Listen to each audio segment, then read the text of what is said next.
the days when the judges governed Israel, there was a famine in the land of Canaan, and a certain man of Bethlehem in Judah went to live temporarily in the country of Moab with his wife and his 2 sons. The man's name was Elimelech, and his wife's name was Naomi, and his 2 sons were named Mahlon and Chilion.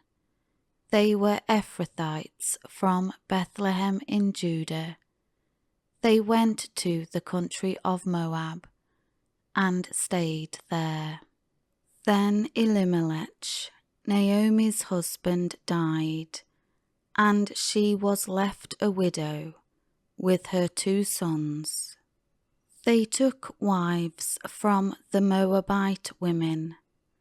The name of the one was Orpah, and the name of the other was Ruth.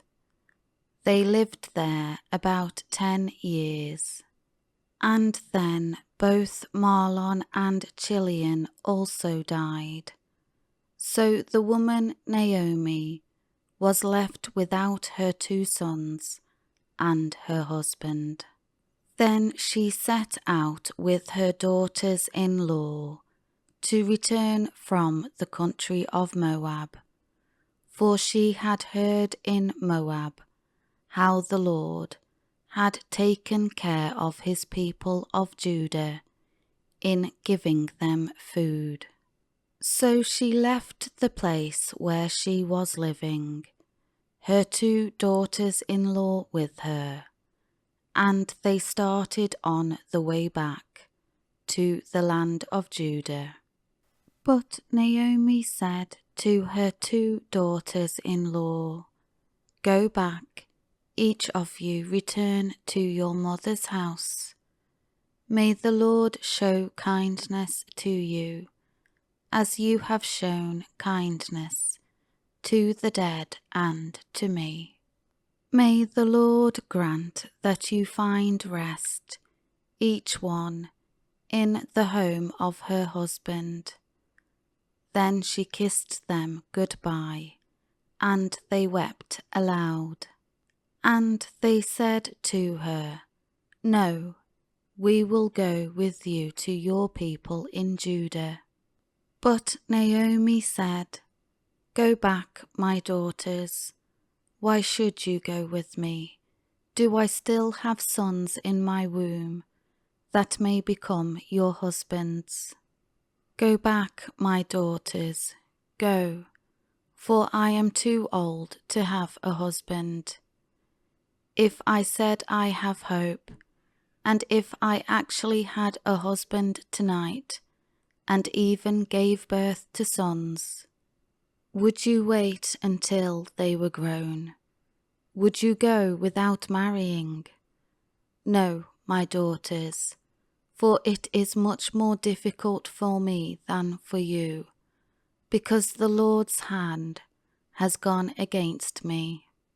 Then they wept aloud again, and Orpah kissed her mother-in-law goodbye, but Ruth clung to her.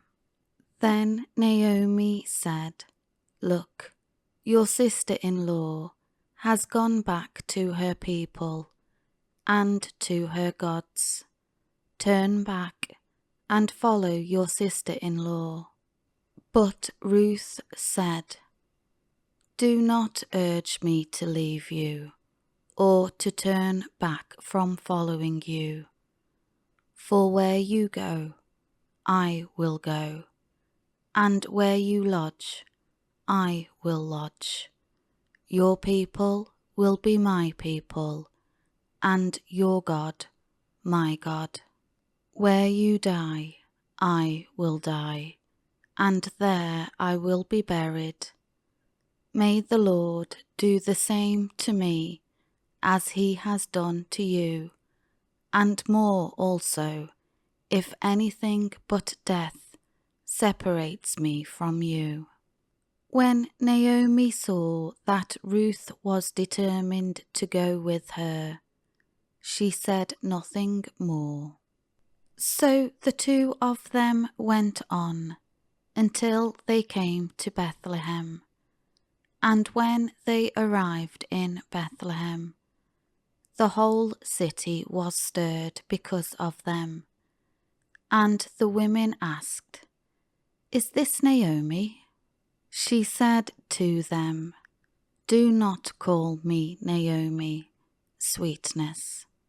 Call me Mara, bitter, for the Almighty has caused me great grief and bitterness. I left full, with a husband and 2 sons, but the Lord has brought me back empty. Why call me Naomi, since the Lord has testified against me, and the Almighty has afflicted me?"